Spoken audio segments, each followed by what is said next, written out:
Apa? Belakang? Saya tuh kayak dibisikin sesuatu, Mas. 2200 kan lumayan tinggi ya. Iya. Agak aneh kalau kita bisa ngedengar suara gamelan yang sejelas itu.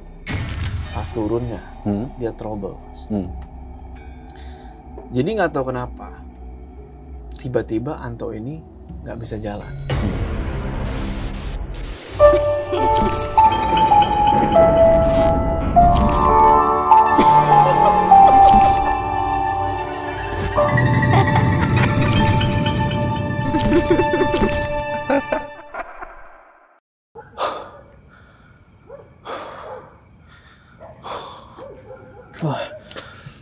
Kenapa, Mas? Waduh, Mas. Aku kayaknya habis diikutin, Mas. Oh, ngomong sini. Boleh ya, numpang ya? Numpang, sini. Diminum, ada air, ada kopi. Kalau kurang di belakang ada sumber mata air. Waduh, wah iya bener ada kolam. Asik bener. Akhirnya datang juga Mas Prasojo Muhammad. Siap, Mas Genta. Yang beberapa kali malang melintang di beranda YouTube. Betul. Kadang di trending YouTube juga. Masa? Iya loh, saya tuh sering lihat konten-konten Mas. Alhamdulillah ya. Gimana Mas, kabar sehat? Kabar baik, Mas Genta. Perjumpaan pertama. Betul. Ya, kayak gitu. Gimana Mas? Dunia per YouTubean sekarang. YouTube itu, Mas. Keras. Keras namanya YouTube. Banyak persaingan. Iya sih. Enggak kayak zaman dulu ya. Sekarang konten udah beragam. Konten beragam, macam-macam channel ya kan. Setiap hari muncul. Wah. Keras dah pokoknya. Ya. Berbicara tentang Mas Prasojo Muhammad ini, kalau nggak salah kan aku sering lihat Mas Prasojo itu kan ini ya, Mas Jo ya aku manggilnya. Ya. Mas Jo. Kan sering ini ya bikin konten tentang naik-naik ke puncak gunung tinggi-tinggi sekali. Gitu. Kayak lagu tuh ya. Iya. Tapi sambil mencari sesuatu yang mungkin ya banyak mengundang penasaran banyak orang. Sebenarnya ide awalnya itu seperti apa sih Mas? Kenapa memutuskan untuk membuat konten yang seperti itu? Pendaki gunung ya? Pendaki gunung. Sebenarnya ide awalnya itu ya gimana Mas? Namanya orang gabut. Ya kan nggak ada kerjaan gitu kan, nggak ada apa. Akhirnya saya mutusin lah buat enakan nih. Wah, kita ceritanya enakan. Akhirnya saya mutusin buat apa namanya? Coba-coba lah nih. Karena kan saya suka nonton YouTube. Tapi saya penasaran juga gimana sih rasanya jadi seorang YouTuber. Akhirnya saya berawal dari hobi tuh Mas. Saya mikirkan saya mau bikin apa sih di YouTube gitu kan. Oh iya, saya kan hobinya naik gunung nih. Kenapa nggak coba kita bikin konten naik gunung Mas. Kita mulai lagi dari ngevlog ala-ala lah bisa dibilang kan. Sampai akhirnya merembet ke review alat gunung. Oh ya. Tutorial cara mencuci gunung segala macam. Mencuci gunung. Mencuci alat gunung itu. Gimana tuh mencuci gunung? Segala macam. Nah, mulai dari situ lah Mas. Akhirnya. Karena mungkin ini ya, mendaki gunung tuh kan pada masanya belum sengehit sekarang, dan nggak semua orang beruntung bisa kayak naik gunung dan segala macam kayak gitu. Betul. Emang hobi banget naik gunung Mas. Berapa gunung yang sudah didaki di Nusantara ini? Nusantara kira-kira sih saya itu naik gunung mungkin udah ya puluhan sih Mas. Puluhan ya. Tapi mayoritas masih di Pulau Jawa sih. Di Pulau Jawa. Emang puluhan. Paling seru mana Mas? Paling seru Rinjani sih. Rinjani ya. Raung seru. Nanti kita cerita ke sana. Oh iya dong, harus. Saya sambil minum apa ya? Boleh. Mau pakai gula oke, mau tawar-tawaran juga oke. Saya tawar tanpa gula saja. Tim kopi tawar. Ya. Mas Prasojo. Mas Jo, dari tadi Mas Prasojo terus terlalu lengkap nih. Ya. Kalau nggak salah kan juga di beberapa video Mas Jo ini kan juga naik gunung, tapi ada nggak sih yang kayak mencoba untuk mereveal apa sesuatu yang baru di gunung gitu? Oh, maksudnya apa tuh ya? Kayak sebuah fenomena yang selama ini menjadi cerita-cerita banyak orang, kemudian mungkin Mas Jo bawa ketika naik dan sekalian nih mumpung aku naik gunung, aku akan membuktikan cerita-cerita ini iya bener atau enggak gitu. Ada nggak? Sempet sih beberapa kali mencoba gitu ya. Kayak misal orang bilang di gunung itu kita nggak boleh sompral, Ya. kan nggak boleh berkata-kata kotor. Kita coba di sana, ya kan? Kan biasanya cerita-cerita orang itu yang sompral, yang ini mereka akan diganggu nih, Mas, sama makhluk-makhluk gaib, ya kan katanya. Nah, saya penasaran, coba sekali kayak sompral lah, ah gini doang nih, gitu kan? Untungnya nggak terjadi apa-apa tuh, Mas. Tapi terjadinya malah ke teman saya. Nah di situ. Temennya kenapa tuh Mas temennya? Jadi pernah ada satu ya, kita share aja cerita horor pendakian. Waktu itu saya naik Gunung Argopuro. Argopuro, ya. Gunung Argopuro itu adalah salah satu gunung dengan trek terpanjang. Oh iya, yang katanya sampai berhari-hari itu ya? Sampai berhari-hari, saking panjangnya sekitar 40 km. Dan trek ini ada berbagai macam wilayah gitu lah. Ada yang mulai dari sabana, padang rumput, dari perbukitan, dari masuk hutan lebat. Singkat cerita, kejadiannya itu di hutan lebat ini namanya hutan lumut. Karena banyak lumut-lumut di situ di hutannya. Nah, saya kalau nggak salah saya berenam waktu itu ya. Nah, teman saya ini kita sebut aja namanya Budi lah ya. Ya, Budi. Ada orang yang nonton di malu. Oke, sebut aja namanya Budi. Si Budi ini emang badannya agak besar. Dan dia waktu itu gimana ya? Lagi kurang fit. Apa segala macam. Tapi maksain buat nerusin jalan. Ya udah. Kita teruskan jalan sampai akhirnya masuk ke hutan lumut ini. Nah di sini dia udah mulai nih Mas, udah mulai aneh. Kayak dia jalan di depan, suka tiba-tiba berhenti sendiri, seakan-akan melihat sesuatu. Tapi kita, teman-teman yang lain tuh gak ada yang lihat Mas. Ya udah kita coba sadarin dia dong. Kita sadarin dia, apaan sih lu lihat apa? Ayo jalan lagi. Tuh kan, kita jalan lagi lah tuh. Nyusurin hutan itu malam Mas kondisinya. Malam itu, habis maghrib lagi. Maghrib kan dipercaya orang tuh waktu sakral. Ya kan? Surup. Ya, surup. Jalan. Ini orang tepar di pinggir jalan. Dia udah nggak sanggup. Nah kita support. Dikit lagi karena nggak mungkin kita ngecamp di situ. Karena lebat, nggak ada space buat bangun tenda. Kita bisa kebayangkan. Akhirnya kita support, kita paksalah buat jalan gitu. Nah, ternyata ini malah memperparah kondisi dia. Ya akhirnya mungkin karena dia stamina sudah sangat lemah. Nah di sini ada satu kejadian. Jadi di hutan lumut itu ada semacam percabangan Mas. Percabangan ke kiri itu buntu. Jalan yang benar itu yang ke kanan. Saya waktu itu paling depan nih jadi leader. Nunjukin jalan anak-anak yang lain. Ketika saya lagi ngambil jalan yang kanan ini, tiba-tiba si Budi ini, dia ngambil jalan yang kiri dengan tatapan kosong. Nah yang di belakang saya dong, pada ngingetin dong, weh, lu ngapain lewat situ? Budi bukan sweeper ya, berarti dia ada di tengah-tengah ya? Di tengah-tengah ya. Ngapain di situ? Itu buntu. Akhirnya dia sadar tuh, iya. Buntu, balik lagi ke jalan yang benar. Nah, balik ke jalan yang benar.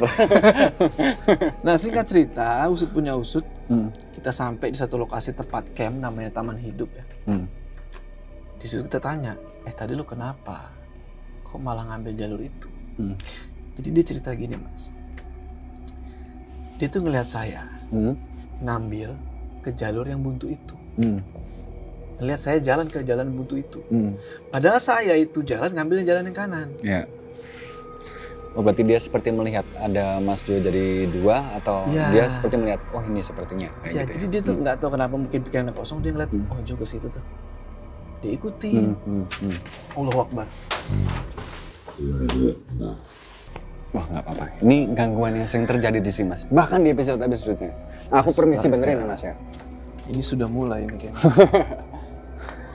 Tadi pun juga iya. Oke, aman. Oke, lanjut Mas Jo ceritanya.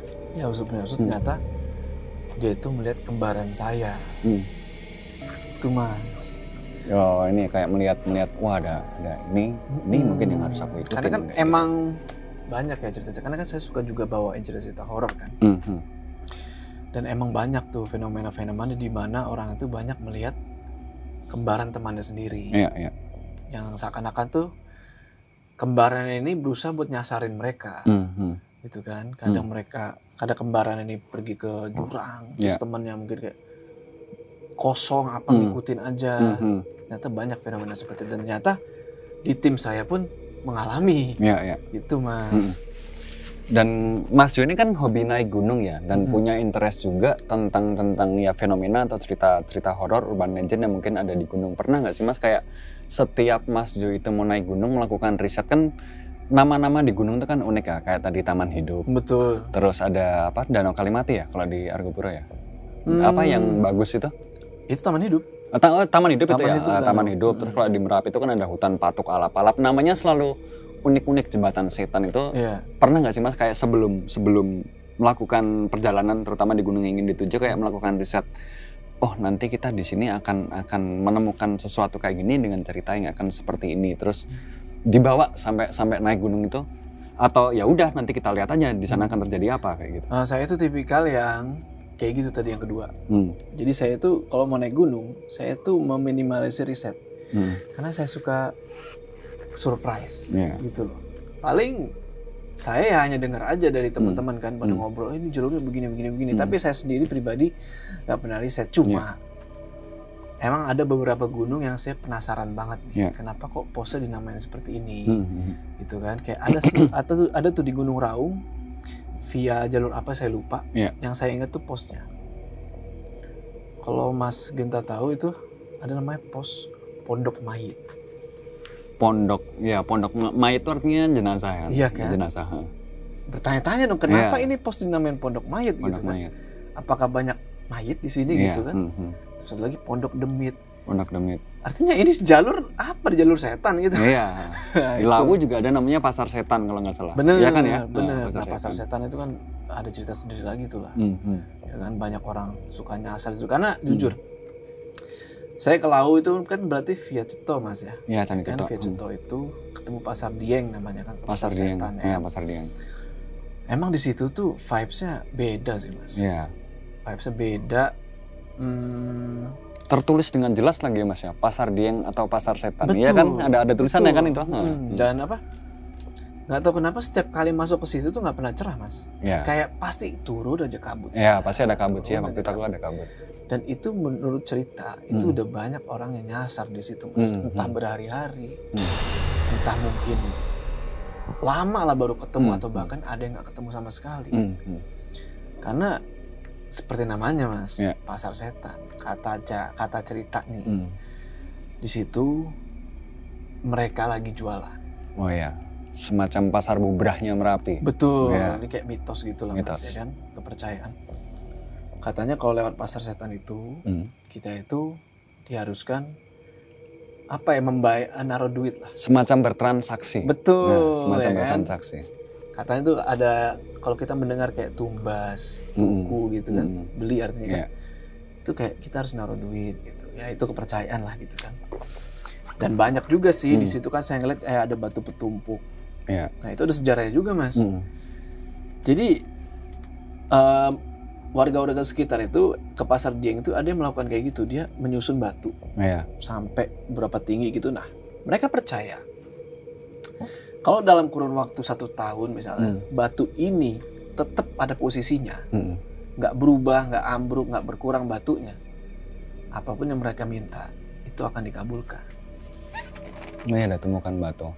Aku kira awalnya tumbukan batu itu seperti ini loh Mas, kayak para penganut aliran Namaste itu loh, kayak lah yang kayak dia tuh menyusun batu hanya untuk mencari ketenangan. Ternyata itu ada ceritanya. Ada gitu. ceritanya, ada urban legendnya kayak gitu. Itu saya ngobrol-ngobrol sama orang base camp, kenapa bisa begitu kan? Diceritain seperti itu. Ya balik lagi sih Mas, percayaan. Percaya nggak percaya? Ya gitulah. Tapi bener loh Mas ya, kayak aku pun sampai sekarang juga masih mengira-ngira kenapa ya tempat-tempat di gunung itu pasti namanya unik-unik ya kayak gitu. Nah itu dia. Iya kan ya, pasti ada aja namanya. Tapi saya yakin setiap nama-nama unik itu pasti nggak ngasal Mas. Pasti ada filosofi. Mas. Apa? Belakang? Saya tuh kayak dibisikin sesuatu, Mas. Apa? Pulang. Pulang. Udahlah. Kita lanjut aja lah, Mas. Dari mana? Dari belakang? Nggak tahu, pokoknya muncul Iya aja sih. gitu. Kalau dari beberapa episode sebelumnya, memang rata-rata itu memang banyak yang bilang dari situ. Hari sebelumnya ini sempat juga itu kan dari belakang situ, bahkan sampai berasa sampai sini. Rata-rata dari nggak mau nunjuk ya. Dari belakang situ sama dari kamar mandi itu. Tadinya mau nunjuk tapi nggak jadi. Rata-rata dari belakang situ. Wis lah, rapopo lah kita lanjut. Sampai mana tadi ya? Sampai mana tadi? Nama-nama unik, filosofi sejarah. Bener. Gitu. Pasti ya nama-nama itu nggak ngasal, Mas. Ya, nggak Pasti ngasal. ada kenapa pakai nama ini gitu loh.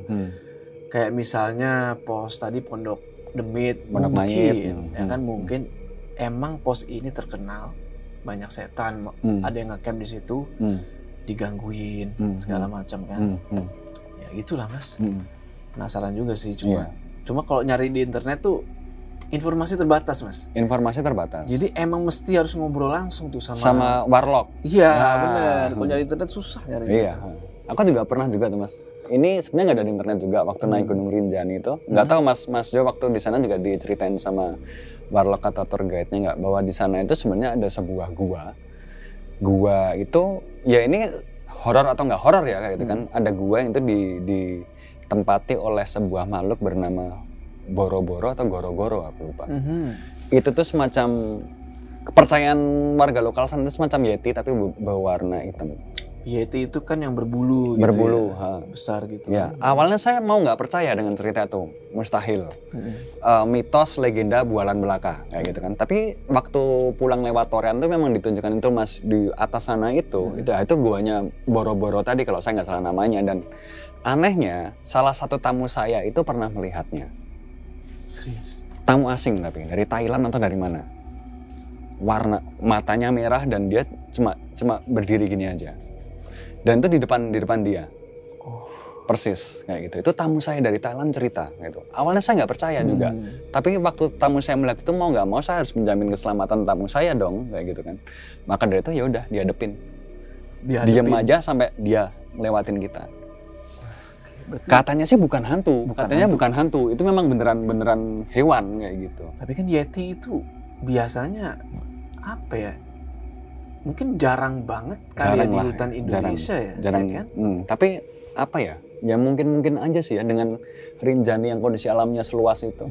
Aku tuh tim yang percaya bahwasanya di salah satu gunung di Indonesia tuh masih ada naga. Serius? Enggak. Aku tim yang percaya itu aja kayak wah, gunung tuh kan bentuknya unik, masa nggak ada sih satu naga lagi tidur di sana lah gitu. Keluar Dragon Ball lagi. Aku tim itu aja buat semangat naik gunung tuh kan, wah di sana pasti ada naganya. Tapi Mas pernah dengan gamelan nggak? Gamelan ya, gamelan. Pernah.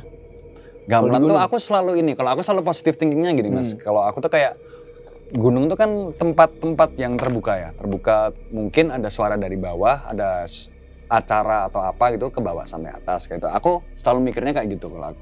Ya walaupun aku nggak tahu ya itu beneran dari bawah atau memang dari sekitar kayak gitu. Nah, ngomong soal gamelan, saya punya nih cerita waktu itu naik ke Gunung Sindoro.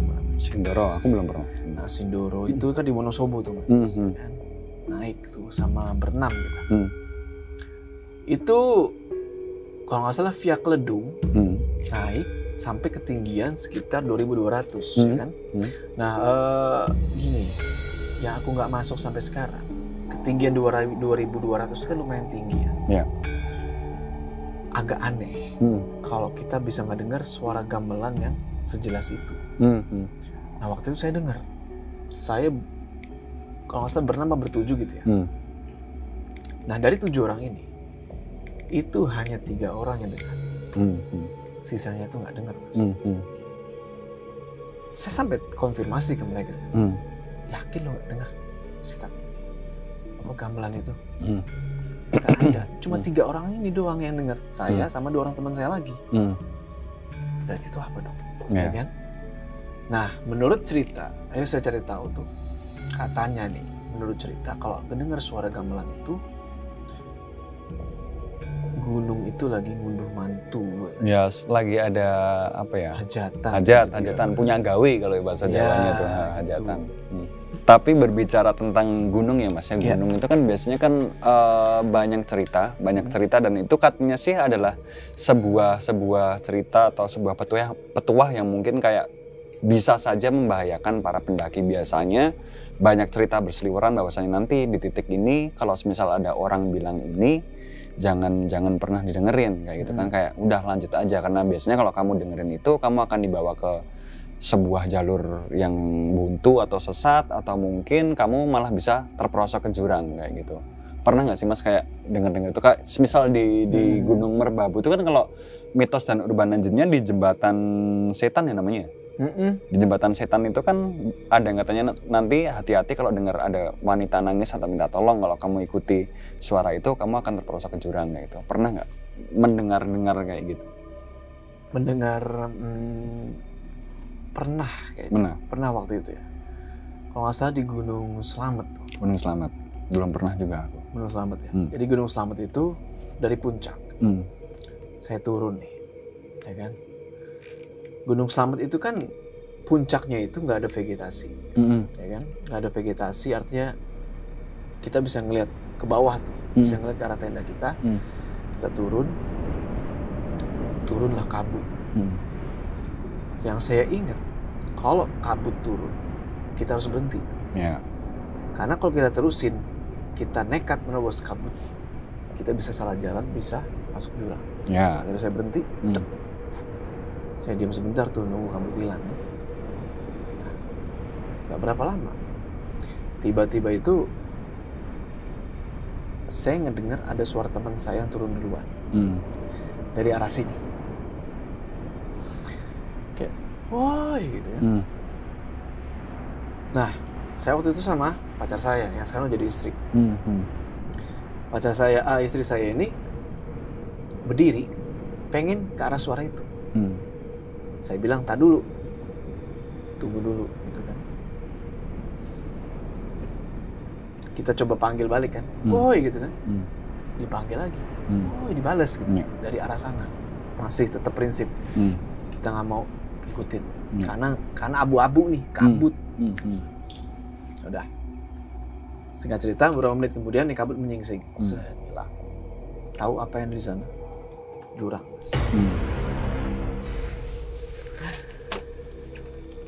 Untungnya nggak ke sana. Untungnya nggak ke sana. Iya. Nyawa soalnya. Mungkin memang ada ya gitu ya kayak di titik-titik tertentu di sebuah gunung itu ada kepercayaan gitu. Kayak misalnya di pos ini nggak boleh istirahat lama-lama gitu kan, nanti apa gitu. Atau di pos ini nggak boleh ngecamp. Takutnya nanti kenapa-napa atau gimana. Ya bener juga tadi yang kayak Mas Genta bilang kan. Kalau nggak dengar suara ini jangan diikutin. Abaikan, bahkan gitu. Nih Mas, ada di gunung-gunung tertentu kayak misalnya Gunung Sumatera, itu kita dilarang untuk manggil pakai nama. Manggil teman sendiri itu nggak boleh? Ya misal namanya Joko nih, woi Joko gitu misalnya. Nggak boleh. Ternyata usut punya usut, saya tanya alasannya itu karena mereka itu bisa meniru.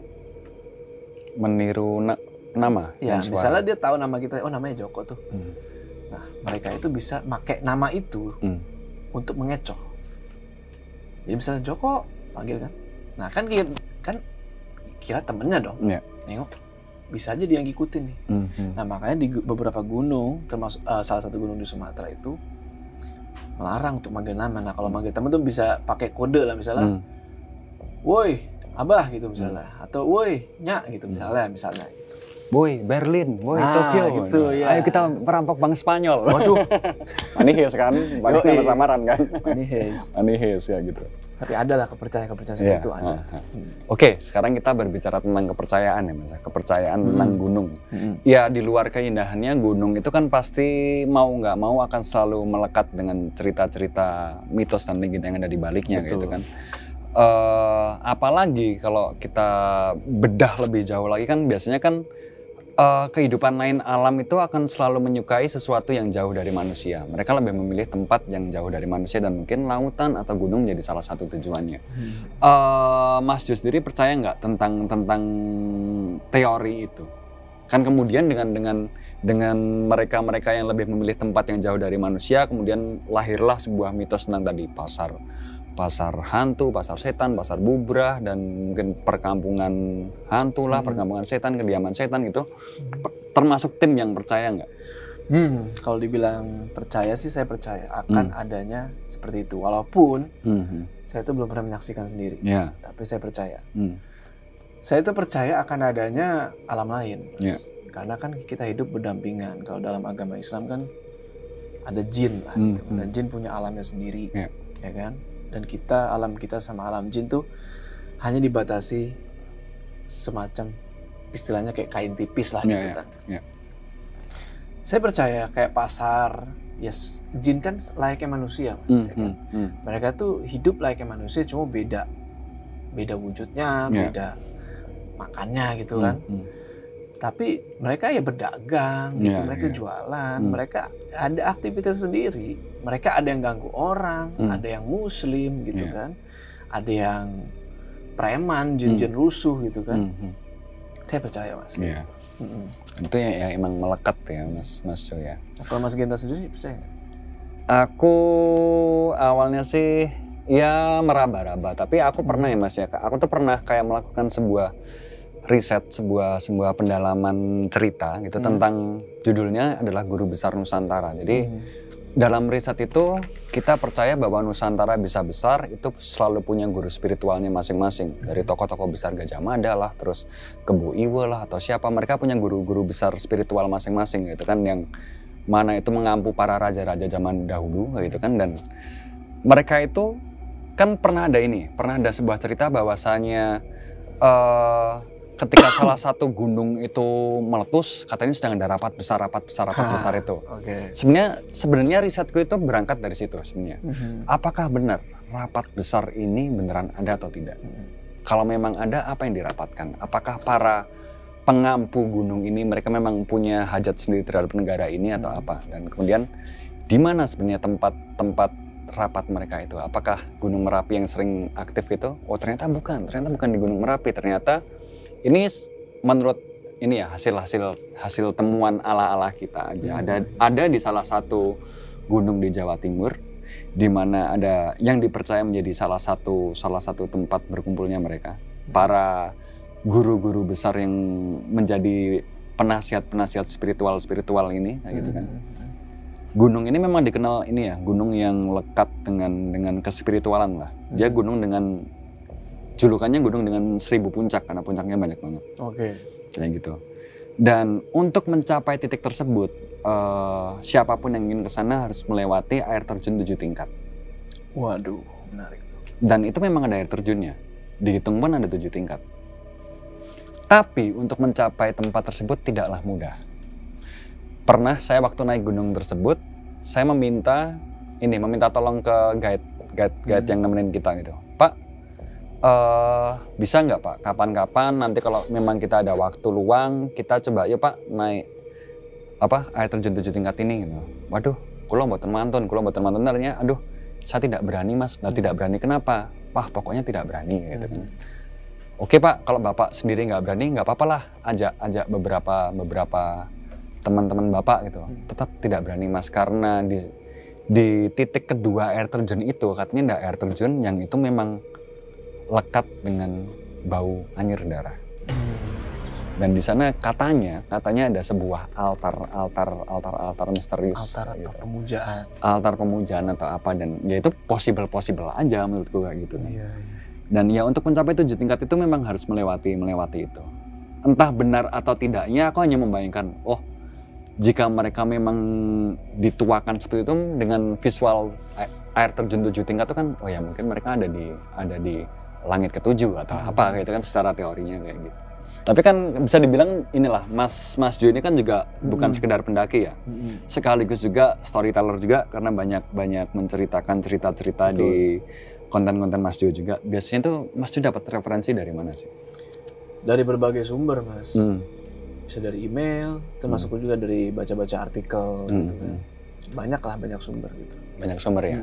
Ya berbicara tentang sumber, nih aku mau ngasih tahu Mas Jo ya. Mungkin Mas Jo bisa coba ya buat cari sumber-sumber referensi ini dari salah satu fitur aplikasi di Bayu. Namanya lah Discovery Apps. Di sana itu Mas Jo bisa mencari referensi apapun yang mungkin bisa digunakan Mas Jo untuk depannya. Traveling apa. Lengkap lah. Oke. Tadi coba tuh. Iya, siapa tahu ada cerita-cerita side story apa nih di gunung-gunung ini ya gitu. Itu. Ada lagi nggak Mas cerita-cerita ini selimur-selimuran waktu di gunung gitu? Waduh, banyak Mas. Ada teman saya itu pernah kayak orang linglung. Pernah naik gunung. Waktu itu naik ke Gunung Cikuray gitu ya. Naik ke Gunung Cikuray yang ada di Garut. Teman saya ini sebut aja namanya Anto lah. Si Anto ini awal naik gunung sih aman-aman aja. Mau naik gunung aman-aman aja. Cikuray kan ada kalau nggak salah 7 pos. Pas turunnya dia trouble Mas. Jadi nggak tahu kenapa tiba-tiba Anto ini nggak bisa jalan. Kakinya itu nggak bisa diangkat Mas. Kalau jalan pincang itu pasti ada penyebabnya dong. Entah dia jatuh, entah dia kesandung atau apa gitu kan, terkilir lah. Tapi ini enggak, dia nggak kenapa-napa. Di satu titik dia nggak bisa jalan, kakinya itu nggak bisa diangkat. Jadi di jalan tuh diseret Mas. Diseret, nah kita pada bingung dong. Kok ini nggak jatuh nggak apa, kok nggak bisa jalan gitu kan. Terus kita coba peringan bebannya nih. Kita bikin ringan bebannya, kita ambil tas dia, kita bawain. Ya kan? Apalah, pokoknya kita bikin dia ringan. Udah nih, mulai lagi jalan pelan-pelan, jalan pelan. Kok nggak ada perubahan, malah makin parah. Gitu kan. Akhirnya itu, buset, itu jauh Mas. Jadi harusnya yang turun gitu kita cuma 3 jam. Kita waktu itu turun sore seingat saya ya. Itu pendakian lama. Kita turun itu sore sekitar jam 2 atau jam 3. Harus sampai di bawah itu jam 5. Kita sampai bawah itu jam 9 malam Mas. Artinya udah gak make sense nih. Karena udah lama banget gitu kan. Usut punya usut. Dia dibawa lah nih ke mana tuh, ke satu tukang pijet. Ini ketika udah sampai di bawah ya. Ke satu tukang pijet yang ada di base camp. Dipijet, selesai itu barulah dia cerita. Kita ngumpul nih kayak gini nih, terus kita cerita. Dia cerita, nggak tahu kenapa tiba-tiba kakinya itu berasa berat. Kayak ada yang, ngerti nggak sih, kayak ada yang gondelin. Yes. Gitu. Terus punggungnya ini berasa kayak ada yang gendong. Oh iya. Dia kayak gendong orang. Lalu di sininya nih, dia tuh berasa kayak ada yang lingkar. Akhirnya kebetulan istri saya waktu itu dia lumayan apa ya, bisa bilang bisa ngelihat lah. Ternyata dia buka di situ. Kalau si Anto ini, dia itu emang bener yang gendong. Kalau nggak salah ceritanya tuh 2 di punggung, sama ada yang melingkar Mas di pinggangnya dia. Kayak begini nih, mana posisinya? Gini nih, ke belakang, kayak ular. Ternyata itulah kenapa dia bisa berat. Terus ditanya lagi penyebabnya, kok bisa lu digituin? Apa kesalahan Anto? Kesalahan apa gitu kan? Si Anto kenapa? Si Anto ini ternyata dia itu dalam hatinya penasaran Mas sebenarnya. Penasaran, kayak dia lihat-lihat di hutan kan. Kayak apa sih mereka itu bentuknya. oh yang kita nggak tahu ternyata itu bisa jadi trigger untuk mereka ngikutin. Ya. Itu Mas. Tapi pada akhirnya bisa dilepaskan.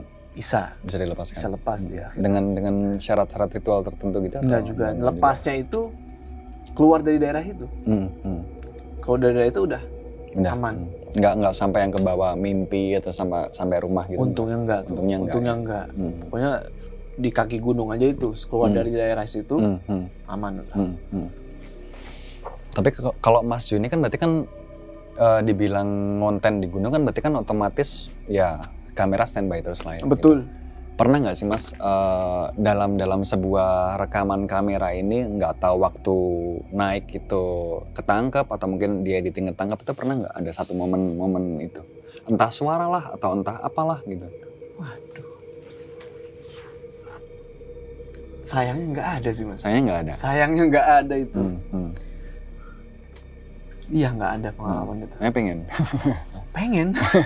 Katanya Mas, ini katanya kalau mau ngeliat kayak gitu, beli itu ada namanya minyak jin katanya. Apalagi diolesin di sini katanya bisa ngeliat itu. Aku juga denger aja kayak gitu. Diolesin di mana di sini? Diolesin di apanya lah, di salah satu bagian kameranya. Oh di bagian kameranya. Bagian kameranya.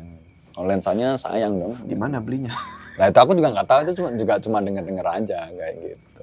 Oke. Aneh banget. Padahal seru juga ya kayak POV gini terus nangkep. Oh, saya pernahnya itu bukan di gunung. Pernah itu, saya ngonten sama satu narasumber. Di rumah. Jadi emang di narasumber tuh dia itu memang bisa. Emang ya kalau orang bilang sekarang mah indigo kali ya. Ya kan bisa melihat kayak gitu. Satu rumah kosong tapi berantakan gitu lah. Nah, saya ngerekam nih. Ceritanya saya ngerekam. Kan kamera itu ada namanya shotgun mic. Ya kan? Yang nembak ke depan tuh. Nah, saya rekam kayak gini. Set. Nah, udah. Saya replay dong. Kan ada soundbar tuh. Ya kan yang kayak grafik gitu kan. Nah, awalnya flat tuh. Karena kan nggak ada suara apa-apa. Flat. Sampai di satu titik tuh udah saya putar bagian situ kan. Tahu suara apa? Kayak suara di tempat itu. Iya. Satu titik itu. Di soundbar itu. Dicari tahu nggak? Ditanyakan ke warga lokal setempat atau warga apa gitu nggak? Enggak, karena itu kan di rumah. Oh, di rumah. Karena di rumah. Mau nanya ke siapa lagi? Siapa tahu ada orang pintar gitu. Enggak ya? Enggak. Dan juga nggak sampai di situ juga ada. Ada juga masih di tempat yang sama. Kita mau take posisi kamera ke belakang, gitu kan. Narasumber kan di sini. Di belakang itu kan ada pintu, kebuka dikit, gelap dalamnya. Pas lagi rekaman, nggak tahu kenapa kan. Jadi gini, narasumber di sini, saya depannya, di depan nih ya kan. Atau kenapa dari pintu kosong itu tuh berasa dingin banget. Perbedaan hawa gitu ya berarti ya? Padahal itu rumah kosong, berantakan, nggak ada AC, siang-siang. Tapi di sini tuh kayak ada AC, kayak ada gitu kan, di sini panas, nggak AC kan. Akhirnya si narasumber saya yang bisa ini bilang, itu kan dari tadi ada yang ngintip. Siapa? Akhirnya nih orang masuk ke situ. Suruh lihat di kamera ya. Coba lihat di kamera. Terus saya ngeliat. Gimana sih ya? Saya gambarin itu orang kan di pintu si narasumbernya kan. Kayak ada kayak semacam putih-putih tapi nembus badan dia gitu loh. Iya. Paham kayak hologram gitu. Jadi dia bisa nembus-nembus gitu. Nah itu saya nggak tahu tuh itu mata saya yang sliver. Apa gimana tuh? Entah memang iya ada di sana. Tapi saya lihat situ. Sini kok kayak ada, nggak tahu kayak hologram aja gitu. Kayak putih-putih. Wah itu Mas. Carilah mas kayak gitu lagi. Apa? Carilah kayak gitu lagi. Aduh, saya tuh tipe orang yang nggak mau nyari, Mas. Nggak mau nyari ya. Kalau dapet ya apes gitu. Jangan Saya syukur ya kalau dapet ya apes gitu. Saya tuh gini, saya penasaran. Tapi saya bukan tipikal orang yang mau nyari. Saya tuh tipikal yang maunya disamperin. Ya. Gitu kayak misalnya nih, oke lu mau muncul, ya udah muncul aja. Keluar aja. Aku waktu itu di salah satu hutan paling tua lah di Jawa. Jawa Timur. Jawa Timur. Oh, saya tahu kayaknya. Ya itulah, Ya, terus. itulah. Itu tapi itu memang apa ya? Itu memang waktu itu kita itu posisinya kesasar. Tersesat yang benar-benar tersesat. Tersesat kita masuk itu jam 10 malam. Kita di sana mau mencari sebuah gua. Cari sebuah gua. Dan itu nggak ada apa-apaan penunjuknya. Di sana kan kita nggak bisa pakai GPS segala macam ya. Iya, nggak ada sinyal internet sama sekali gitu kan. Wah udah kita dengan style yakin kita kan rombongan banyak gitu. Wah, masuk. Patokan kita tuh cuma suara pantai. Suara pantai kita dengerin kan. Suara pantai di mana? Di sana gitu kan. Ternyata suara pantai yang kita dengerin itu adalah suara angin. Suara angin yang kena gesekan pohon itu dan itu suaranya seperti suara deburan. Deburan. Pantai di mana? Sana, gitu kan? Wah itu sampai jam 2 malam kok nggak ketemu pantai gitu kan? Nggak ketemu pantai. Pada akhirnya kan kita berhenti di sana. Hujan. Dan ini vegetasi hutannya itu cukup lebat. Jadi hujan pun jarang ada air yang jatuh. Saking lebatnya, saking lebatnya dan itu waktu kan kita harus memanage ini ya lampu-lampu segala macam. Jadi harus kita manage segala macam. Jadi ya udahlah lampu dimatiin dulu. Temenku yang aku titipin dari awal itu nyenggol aku, gimana nih momennya pas mau apa enggak gitu. Ya udahlah bolehlah gitu kan. Terus sama dia baca gitu kan. Dah gitu kan dia baca gitu terus dia ngasih kode ke aku gitu kan. Aku agak jauhan lah sama dia gitu kan. Dia nyanyi dia nyetel lagu. Aku masih ingat November Rain namanya. Guns N' Roses. November Rain. Dia ngasih kode ke aku, dia mainin lagu itu tapi dia ngasih cahaya ke aku gini. Intinya, oh itu berarti aku harus ngikutin cahayanya kemana ini arahnya ke sana gitu. Dan ya bener selang beberapa detik tuh di depanku ya ternyata ada gitu. Ada tek gitu, 2 detik. Apa itu? Dan itu apa ya, takutnya tuh takut segan gitu loh mas, bukan takut yang bikin lari gitu nggak kayak, aduh sepertinya tidak harus melihat ini kayak gitu. Takut segan kayak, aduh sepertinya aku tidak harus melihat ini. Gitu. Ya ada ini kayak ada wanita tapi dia tinggi banget. Tapi serem mukanya nggak apa? Mukanya aku lupa, nggak sepertinya sih tidak terlihat. Muka dan sebelahnya juga ada semacam kepala tapi terbang. 2 detik habis itu aku lupa. Apa yang dia baca memang dia tuh ada kayak semacam bacaan itu sebenarnya hanya bacaan tentang para danyang-danyang di Jawa. Danyang itu para penunggu-penunggu di Jawa. Itu pernah dituliskan di sebuah surat tua juga dan ya danyang-danyang di Jawa itu ya ada yang bentuknya seperti ini, yang berkuasa di sini ya bentuknya seperti ini. Jadi kalau kamu melihat dan kamu beruntung ya bentuknya seperti itu. Ya itu yang kamu lihat kayak gitu kan. Tentang nama tentang apa udah nggak kepikiran, udah segan dulu jadi kayak udah bener. Oke. Segan dalam artian berarti kan kayak kita ngeliat sosok yang lebih kayak katakan lebih tua gitu atau lebih tua gitu. Kayak kita karena kita hormat kita tuh kayak kayak serem tapi kayak serem yang nggak seharusnya kita lihat gitu kan. Ya udahlah. Oke. Fix tidak usah diperdebatkan lagi lah gitu. Tertua terangker. Gitu. Spill dong hutan. Apa? Spill hutan. Hutannya ya itulah hutan paling terkenal di Jawa Timur. Kedua nih. Paling pojok. Oke. Paling pojok. Oke. Dan sebenarnya sih itu nggak begitu mengerikan ya mas. Yang mengerikan tuh setelah kita tahu paginya ternyata jalur yang kita masuki itu namanya adalah Tiger Track. Jalur macan. Jadi di sana itu memang buat lalu lintas macan yang ada di sana. Dan terdeteksi ada 24 macan kumbang di sana.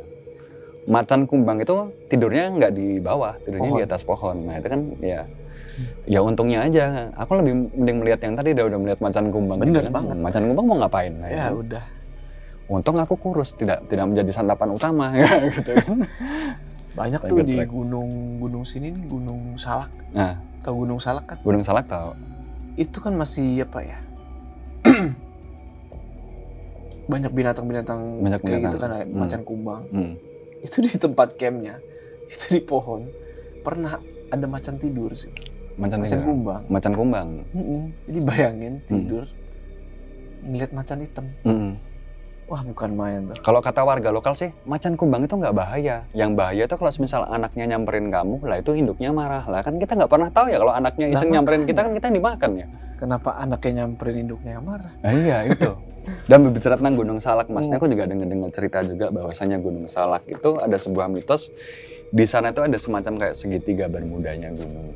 Nggak tahu Mas, Mas Jo pernah dengar juga apa enggak? Ada tabir sendiri yang melingkupi Gunung Salak itu. Jadi kayak ada medan magnet atau apa kayak gitu. Banyak kan waktu itu pernah ada kasus soal pesawat jatuh. Pesawat di jatuh, situ, kan. Iya. Ya di situ mulai muncullah cerita-cerita kalau ya itu karena yang tadi Mas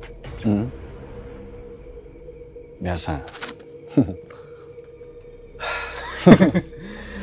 Yang tadi Mas bilang. Gunung Salak itu ibarat piramida apa? Segitiga bermuda. Segitiga bermuda. Nah itu jujur aja sih. Saya pernah dengar cerita dari Kuncen. Kuncennya Gunung Salak itu. Dia pernah bilang kalau sebelum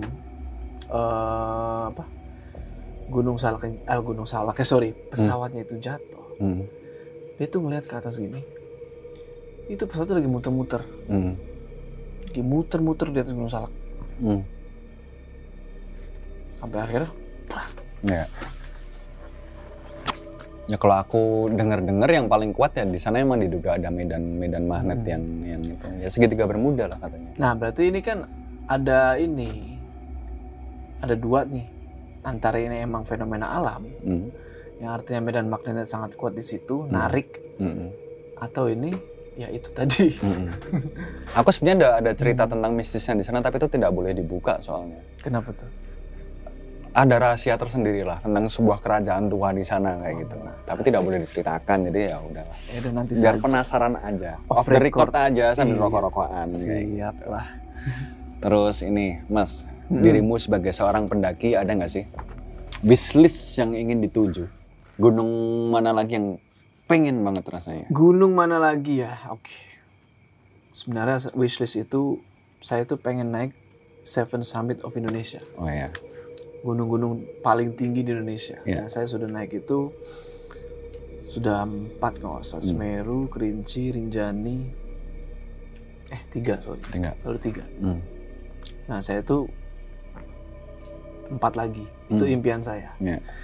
Setelah itu saya udahlah. Saya pensiun, saya mau camping aja lah gitu. Glamping bener sekarang ya. Glamping.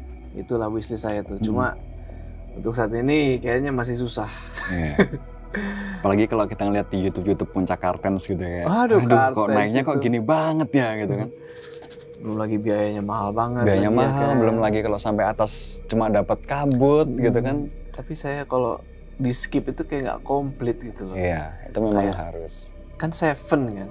Kalau Kartensnya di skip ya 6 doang. Iya. Aneh namanya. Nggak pengen nyoba 14 Summit. Klub 4.000 meter. Wah. Nimsdai. Itu nanti. 7 Summit Indonesia dulu. Iya sih. Apa sih? Berarti kurang Latimojong. Latimojong, Bukit Raya. Apa tuh yang di Bengkulu tuh? Maluku. Aduh lupa. Iya itu. Terus Kartens ya. Kartens. Aku baru 1 Rinjani. Semeru aja aku belum pernah. Semeru. Iya Semeru sayang banget. Gak bisa didaki kan sekarang? Soalnya kan habis meletus mulu kan. Dan juga ternyata puncaknya tuh udah berubah banyak tuh Mas. Udah berubah banyak ya? Nggak kayak dulu yang kita kenal. Iya. Udah karena letusan itu jadi hancur.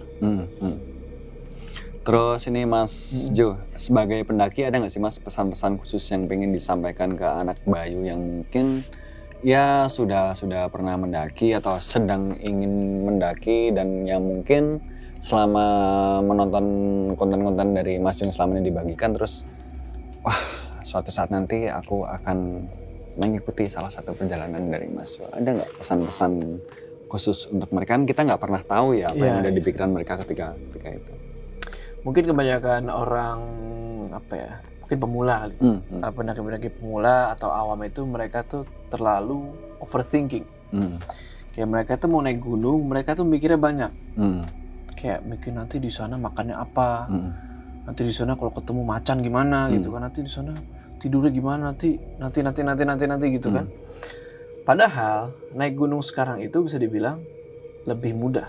Iya, lebih enak sekali. Lebih enak, informasinya banyak gitu kan. Ibaratnya nih, kita tinggal bawa duit aja, udah naik. Beres gitu. Tapi kan ada tim ini Mas, ada tim nyinyir. Ya. Naik gunung kok kayak gitu, naik gunung kok kayak liburan, nah kayak gitu. Kan duit-duit saya gitu. Iya, padahal mah bodo amat ya. Harusnya sih bodo amat. Aku sih tim selama itu memudahkan kita, kenapa enggak? Iya benar. Nah itu mungkin pertama nggak usah terlalu mikir aneh-aneh dulu. Yang penting itu adalah siapkan fisiknya sih. Iya, Fisik sih. Artinya apa?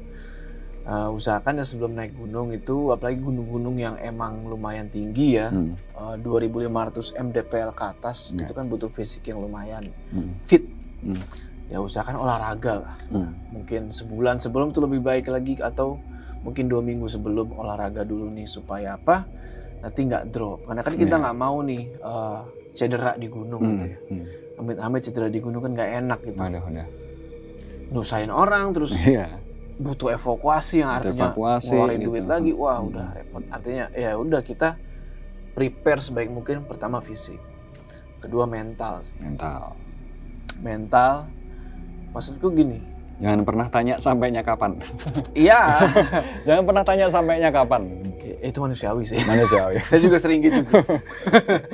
Artinya siapin mental tuh, kita harus expect naik gunung itu nggak seperti jalan-jalan di taman. Atau cuma ngecamp di campground glamping gitu, enggak. Artinya ya mental itu ya kita harus siap capek gitu. Artinya apa ya, jangan banyak ngeluh. Kalau sakit dikit ya udah tahan lah gitu kan.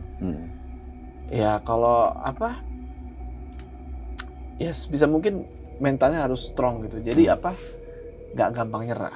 Apalagi kita mau ke puncak nih. Tahu sendiri kan, favorit orang-orang kan biasa Semeru tuh. Karena film itu kan orang-orang penasaran Semeru gimana sih. Nah di sini banyak tuh pendaki-pendaki pemula akhirnya ke sana. Langsung paling tinggi. Langsung tuh udah gaspol, nggak pakai nyiapin fisik, mental gitu kan, langsung aja. Nah ketika mau naik ke puncak, wih kok begini gitu kan. Kok naik satu turun dua gitu kan. Akhirnya banyak tuh, waktu itu saya naik ke Semeru kan, naik ke puncak, banyak tuh pada give up. Pada turun tengah jalan, pada balik lagi. Itu karena mereka nggak nyiapin mental dan fisik mereka. Akhirnya mereka pada give up, pada down. Kan maksudnya sayang gitu loh. Lu udah jauh-jauh gitu, lu udah bayar sana sini. Cuma karena masalah di mental dan fisik, harus mengulang lagi suatu saat nanti untuk summit gitu. Beda ceritanya kalau misalnya cuaca. Nah kalau cuaca kita nggak bisa ngambil resiko dong. Kalau katakan badai itu ya kita nggak bisa terobos. Tapi kalau masalah di mental fisik ya sayang aja. Kalau menurut saya ya, sayang. Artinya mental fisik itu penting. Terus yang ketiga adalah perlengkapan sih Mas. Perlengkapan basic lah, kayak mungkin sepatu, jaket gitu kan. Celana, carrier, bahkan kalau mungkin ya trekking pole untuk memudahkan gitu loh. Karena saya banyak melihat ya, kayak pendaki-pendaki pemula tuh makainya kayak sendal jepit. Ya maksudku gini loh. Sepatu running. Emang sih ada gini. Emang sih ada porter-porter gitu, kayak porter Rinjani itu bro, dia tuh pakai ini. Dia udah mikul. Pakai sendal jepit. Tapi itu mereka akamsi. Jalannya sangat cepat kayak gitu kan. Dan kakinya udah biasa. Nggak ngeluh. Nggak ngeluh juga. Dan artinya ya mungkin dia udah dibentuk seperti itu. Jadi udah biasa gitu. Nah jangan disamakan dengan pendaki pemula. Pendaki pemula langsung pakai sendal jepit. Wah salam jempol lu gitu kan. Artinya udah pada luka-luka semua, lecet-lecet. Nah kalau buat pendaki pemula ya harus proper gitu kan. Sepatu, tas, jaket supaya nggak kedinginan kan, karena hipotermia itu ya udah susah lagi tuh nanti. Ya udah, saya pikir kalau 3 itu udah cukup, udah nggak usah overthink. Iya. Bismillah, naik udah. Dan mungkin ini juga ya, jadikan cerita-cerita yang pernah kita dengar tentang gunung itu sebagai pelengkap kita waktu jalan. Jadi kayak betul. Imajinasi kita waktu jalan, jadikan itu sebagai bahan asik-asikan aja. Betul. Jangan jadikan terus mental aku nggak berani karena ini enggak lah. Itu serunya itu justru di situ. Betul. Dan kan banyak ya kayak cerita-cerita horor si gunung itu. Akibat sompral terus hilang gitu ya. Maksudku itu jadiin ini aja lah pelajaran. Jadikan pelajaran, berarti aku nggak boleh kayak gini nih. Boleh sompral gitu kan, atau nggak boleh kencing sembarangan, nggak boleh itu. Itu kan sebenarnya mengajarkan kita berbuat yang baik. Gitu. Berbuat baik supaya lebih disiplin aja di gunung. Cuma kendalanya, kok orang jadi penasaran gitu. Ya kan? Jiwa-jiwa muda itu jadi penasaran, pengen, masa sih kayak gitu gitu kan. Coba ada juga kayak gitu. Ya risiko tanggung sendiri sih kalau akhirnya kejadian gitu. Paling gitu sih Mas pesan-pesannya gitu. Jadi Mas Prasojo, terima kasih sudah mampir di Pos Ronda dan sama-sama Mas Genta menemani saya cerita sambil ngopi-ngopi malam ini tentang pergunungan dan naik-naik ke puncak gunung. Ya semoga apa yang kita bicarakan malam ini bisa jadi pelajaran, bisa jadi apa ya, cerita yang bisa didengar, yang bisa menjadi pegangan lah untuk teman-teman semua mungkin yang nanti akan naik gunung apa gitu. Jadikan cerita ini sebagai pelengkap kalian, sebagai apa ya, maksudnya bekal indah ketika kalian jalan sendiri. Oh, waktu itu aku pernah dengar ini, waktu dengar ini. Ya, jadi teman-teman terima kasih sudah menyaksikan episode ini dari awal hingga akhir. Semoga apa yang kita ceritakan di sini bisa kalian nikmati dan bisa menghibur kalian semua. Dan tentunya kalian bisa melihat episode-episode lainnya yang tentunya kita akan membawa guest star atau bintang tamu yang membawa cerita lain lagi, pengalaman lain lagi, dan imajinasi-imajinasi lain lagi. Dan semua tayangan ini bisa kalian saksikan di aplikasi dan semua sosial media Bayu. Jadi jangan kemana-mana dan tunggu kita di episode-episode berikutnya. Sampai jumpa teman-teman semuanya.